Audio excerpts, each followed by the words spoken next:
Hello everyone and welcome to the Constructive Criticism Network. This network is here to help you improve at Magic the Gathering at every level. From Pauper Leagues to Top 1000 Mythic, we've got you covered. If you want to hear the entire network, head on over to our sponsor at puremtgo.com, where you can hear each and every show, each and every week, and check out their sponsor, MTGO Traders, and tell them that the CCMTG Network sent you. Now sit back, enjoy the show. From YouTube, podcasts, and more, here's this week's episode from ConstructiveCriticism.com.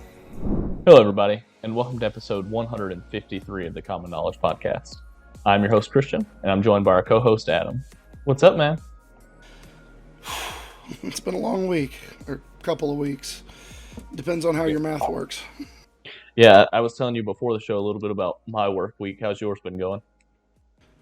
Still putting labels on sauce bottles, man. Still putting labels on sauce bottles. Before we get too far into this episode, I do want to remind everyone that Common Knowledge and all of the podcasts on the Constructive Criticism Network are sponsored by puremtgo.com. We're also very excited to announce a brand new sponsor for the entire Constructive Criticism Network. Well, if you, like me, have been lost in the wilderness, as it were, trying to find a new place to get your cards from, maybe your LGS is closed down, or not finding a good online vendor to work through, whatever the case may be, it might just be time to get back on the grid with our new sponsor over at Game Grid Lehigh. They have one of the more interesting models I've seen. It's a game shop that excludes Yu-Gi-Oh!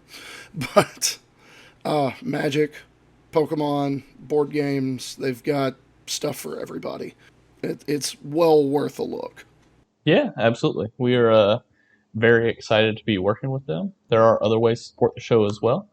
You can just like and share this video, and then go ahead and subscribe to the Constructive Criticism YouTube channel. And then you can head over to Patreon to check out ours.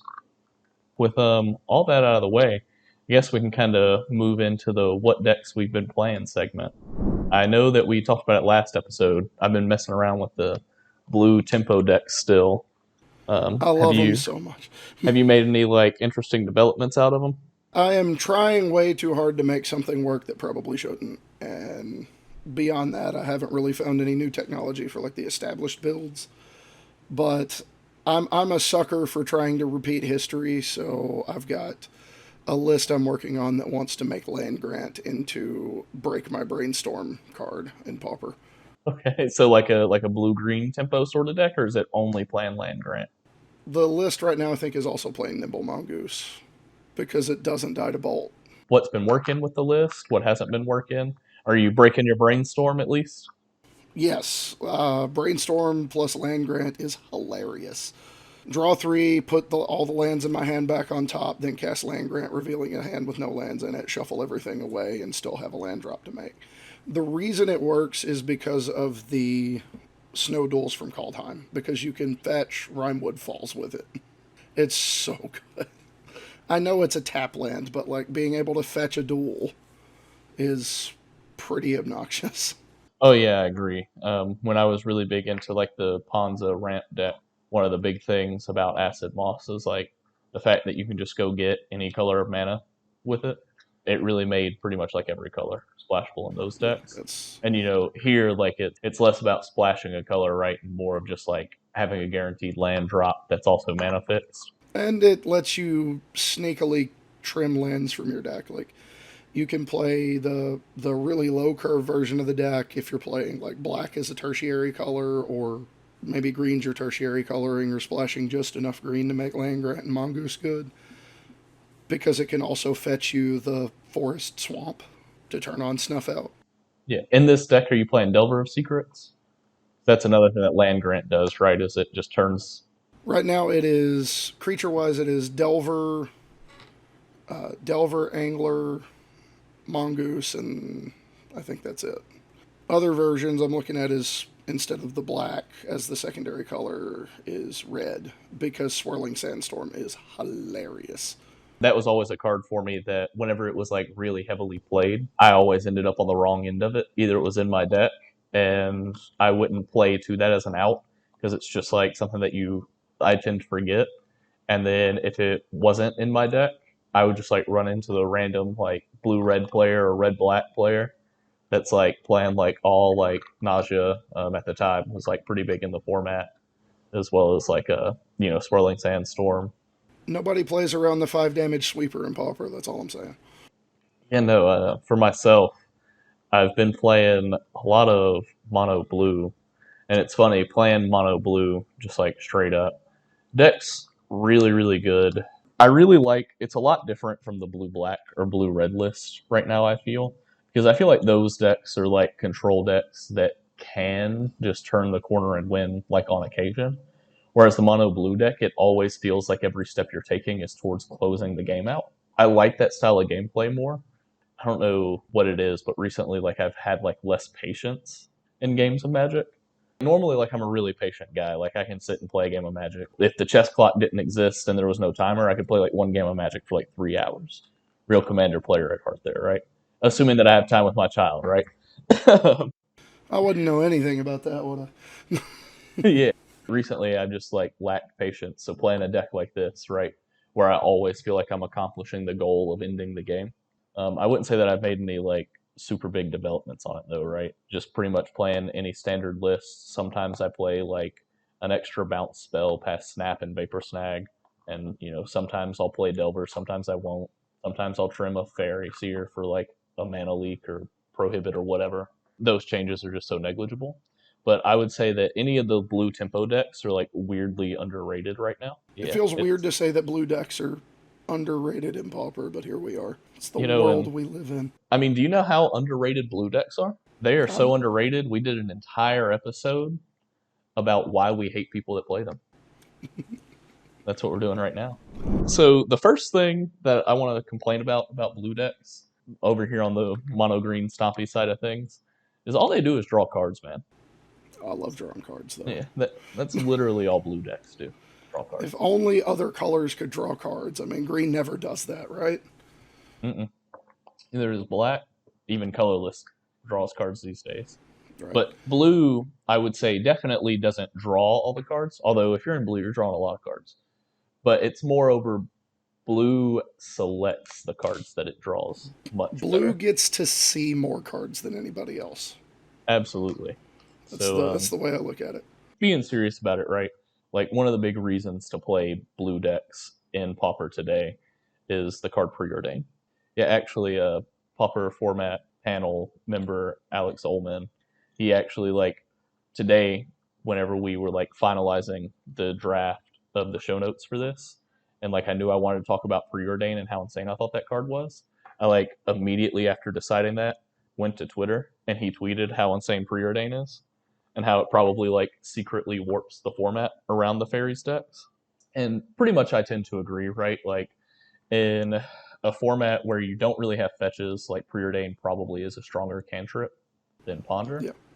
And ponder, even that is like a 4 of in all these blue decks. Yeah, no, just the vast card selection of the blue decks makes it to where you can either go threat light or actually not play that many answers in your deck, like either one, and like it just feels like you have so much more going on, right? So like in some of the blue black decks where they're playing like 4 ninjas and like 2 Gurmag anglers, and that's their only like real threats, versus like some of the blue red lists I see, right? Like they play like Scred and Bolt, but as for like ways to deal with like bigger stuff, they might only have like 4 counter spells.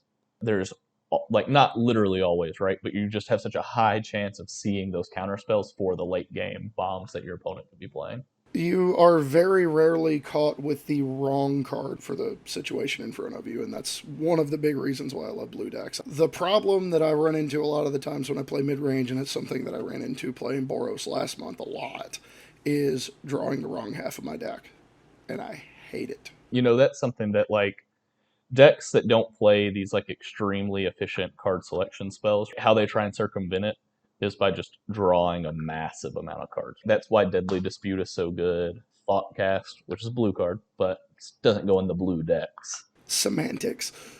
That's how those decks go about it. And it does lead to some frustrating moments in games where you've drawn Absolutely. your entire deck, but you've also drawn like all lands.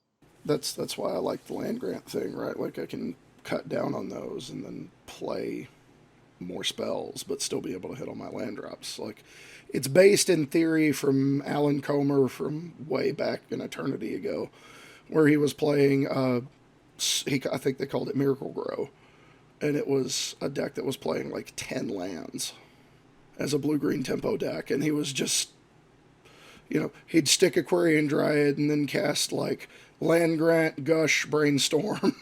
My favorite blue-green tempo deck. It's a blue-green Infect and Pauper. The the list we were playing it a couple of months ago. I was messing around with it with Brad and some of the guys in the Pauper Guild Discord. It was playing like 6 or 7 lands, pretty much, and then just like Gosh, once you get 1 or 2 lands, you can function. But it was that's like playing like Land everything. Grant and yeah. But like that deck was just like jam packed full of spells that killed your opponent. Well, now I want to try that. Oh yeah. I'll send you our probably outdated list at this point. We all know I love using old lists of stuff, so I've never done that before, right? Yeah, and then kind of moving on to our big second reason to play blue. Can't block your creatures, man. They all fly. And even the ones that don't are honorary flyers. What I mean by that, right, is like I'll attack with a spell starter sprite, but surprise, it's a 2/2 that draws me a card. You could say I have a curious obsession with that kind of an effect. Don't I spit need that a water out. I need a button, like a horn, every time an MTG dad joke comes out. Yes. I need to get on that. We're gonna add that to the production budget from Bam, bam, bam, all of our bam. kind patrons. The fact that so many of your creatures fly really makes it difficult for people to interrupt your main game plan, right? Which is Oh, to yeah. get a ninja going, right? Like a crew that just very incremental card advantage, right? I'm going to attack. I'm going to ninja back something that either draws a card or counters a spell or scries. I'm going to hit you. I'm going to draw a card. Probably going to use that thing that scries, the Fairy Seer, or that counter spell to buy myself more time till I remove your creature to keep getting it hits in with ninja. I would say the most annoying parts about playing against the blue decks, and also the reason to play the blue decks, or one of the many reasons to play the blue decks, is how efficient the creatures are at never being blocked if you don't want them to be. Yeah. In a vacuum, they are not remotely efficient creatures. They do not do a great job of killing your opponent, but they are really, really good at being consistently good at triggering combat effects. Whether it's a ninja or something that just cares about you consistently attacking with a creature every turn from back in mono blue and standard. You just have all these creatures that can attack with impunity. Whether they're exciting, explosive, efficient, aggressive, it doesn't really matter as long as they get to keep attacking and pushing you a little bit further ahead. Yeah, I liked how you put it. That's a much better way. It's the snowball that's rolling across a flat plane and just keeps getting bigger. Yeah, no, and honestly, since you put it as like not necessarily efficient, it's actually like a great segue into what I think our third point is, which is the games take forever, man. If you want to play a lot of Magic, you'll play these base blue fairy decks. I can confirm that. I told the Heezy Discord about it right after it happened when I first picked up the deck again, really started playing Pauper again for the first time in a while. And I played against, I think it was Tron. And they ended up just gaining absurd amounts of life and Stonehorde dignitarying me. And the game took, opponent was down to their last 3 or 4 minutes on the chess clock in game 2. And we ended up winning a game where we were down 56 life to 8 because mopey creatures still get there sometimes. I don't want to talk about how long that game took to win, though. Again, the game's taking forever is sort of like an ingest poke at something that is true, which is the fairies decks are really good at buying themselves time. It's not a bug, it's a feature.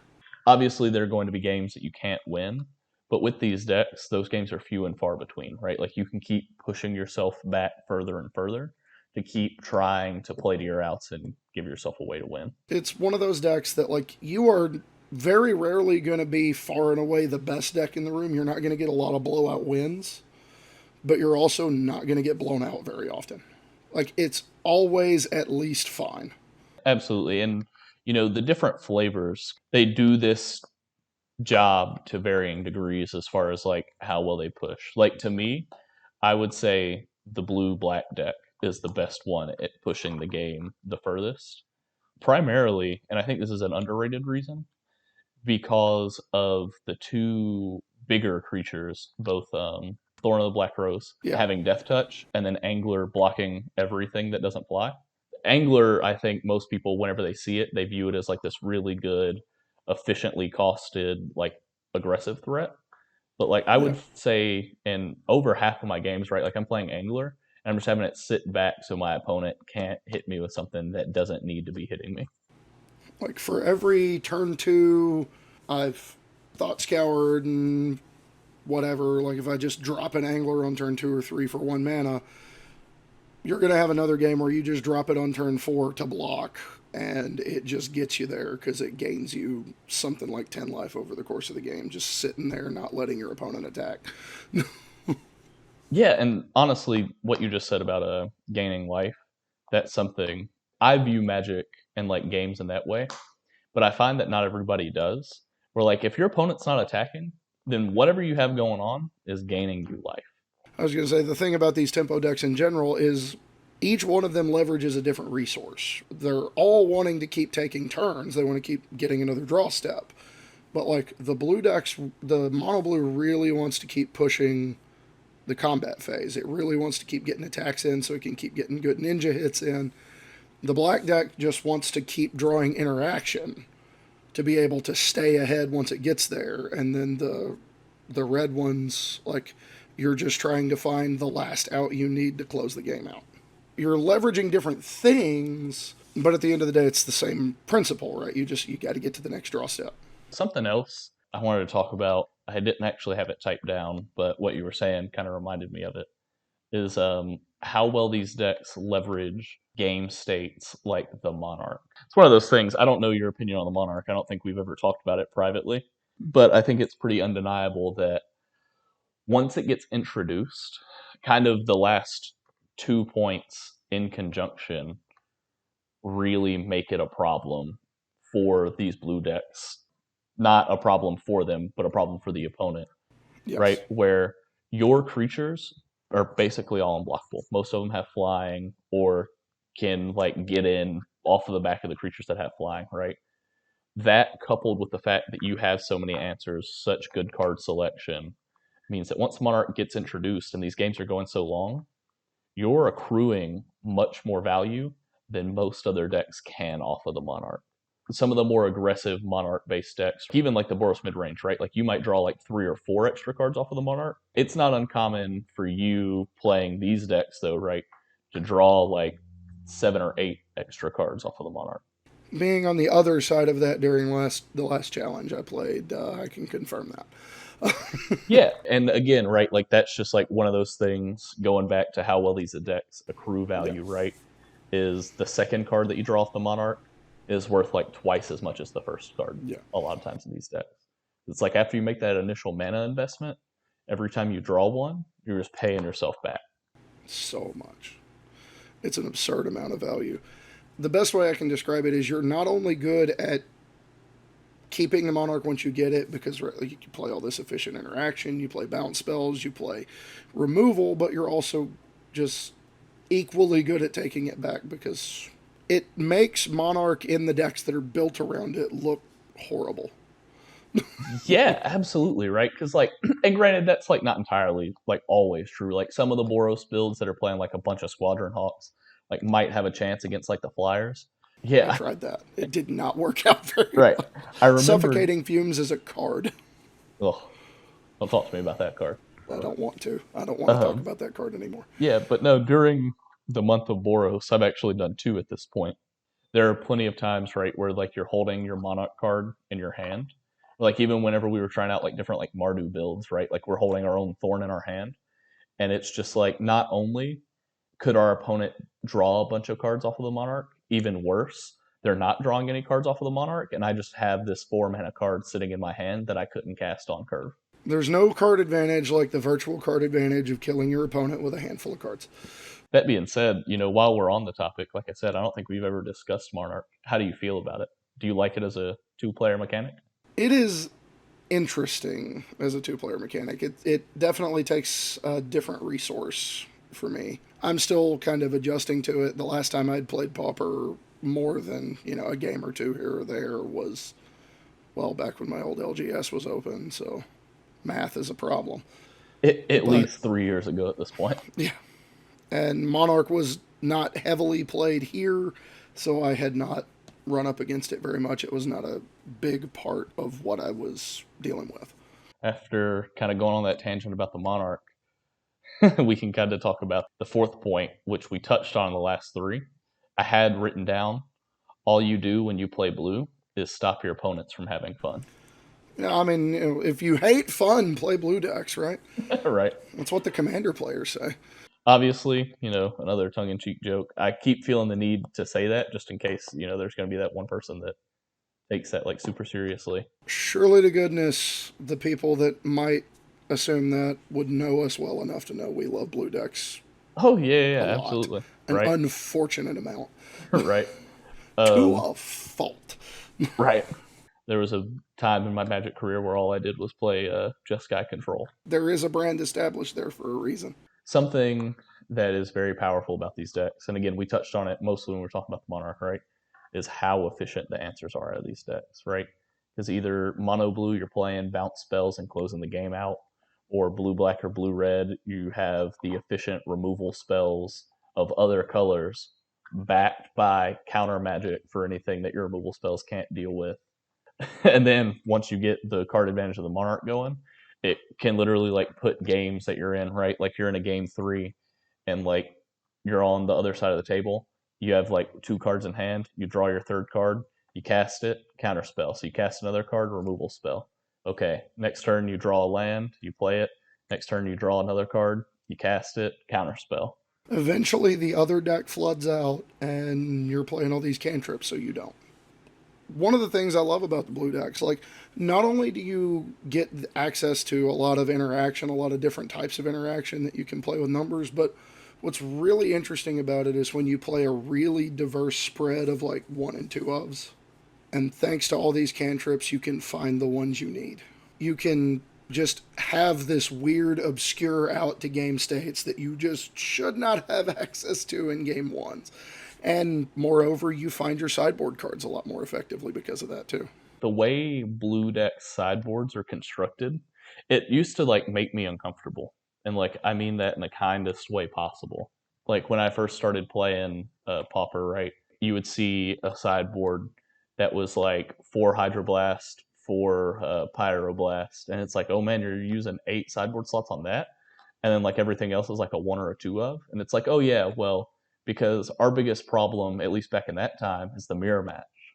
So we're just going to have 8 cards for that. And then because of our cantrips and how many cards we draw, we're going to be able to see our sideboard cards for all the other decks. Another good way I've heard that put was back when Callblade was in Standard, and Kibler was describing how they built the deck for a given event where they were worried about beating the mirror, and they said their sideboard was constructed to essentially treat their deck just, it's a 75 card deck. We're just picking the best 60 every game. Yeah, and honestly, if you pull up some of the sideboards for these fairies decks, it's honestly just a lot of the same thing where you might cut a main deck removal spell for a dispel. Like you might play an annul instead of a counter spell. It's the same role. You're not reinventing the wheel whenever you sideboard here. You're looking for more efficient ways to do the same thing, or you're trying to grab an effect you didn't have. That's usually about it. That's one of the things I honestly kind of love about Pauper is outside of stuff like Graveyard and Artifact Hate, there's really not a lot of just massive blowout sideboard cards. Except one time I forgot that this card was a thing, going back to the blue-green tempo infect sort of deal. Oh no. And my opponent's on Boggles. And I'm like, oh man, like it's just like a race. And then they play the Flag Bearer, Standard Bearer. And it's like, Oh oh, no. Oh it's no. like, oh, I just can't win. Yay, my cards don't do anything now. Yeah. I learned my lesson that day. That is a tough lesson to learn. I really wish mine had shown up when I was playing Boros. I never found them. We were playing 4 of them in the board, and they just never did their job. Right? You needed some preordains. They needed to raise their standards. The need for that button goes Beer, beer, up. beer. Every 10 minutes I need that button. Oh, I got to get my numbers up. Brad's going to be disappointed. Right. Yeah, that's kind of all the main points that we have. just like an intro in the reasons that we hate blue decks, or really the reasons to play blue decks. Did you have anything like extra to throw in there at the end? Well, of course, there's always the assertion that people who play blue decks don't want friends, but we just have other people who play blue decks, right? I don't know about you. I don't need friends. They disappoint me. My blue cards never do that. I guess that's going to do it for this episode of Common Knowledge. If you wanted to get in touch with us, you can find me on Twitter at JustGuyDad. Adam, where can they find you? On Twitter at HomewardPathMTG. On TikTok, to get to know the man behind the mic, it's at Homeward Path Gaming. Every once in a while, you can find me on Arena at Homeward Path. And then, if you wanted to reach both of us, you can just shoot us an email over at commonknowledgemtg@gmail.com. If you have any questions on the Pauper format, MTGO, or anything else, again, you can just email us, reach out to us on Twitter, or leave a comment down below. Want to thank our sponsors once again, PureMTGO.com and GameGrid, as well as the Constructive Criticism Network for letting us be a part of it. And last, but certainly not least, thank you for listening. Take very good care of each other, and never stop brewing. Take it easy.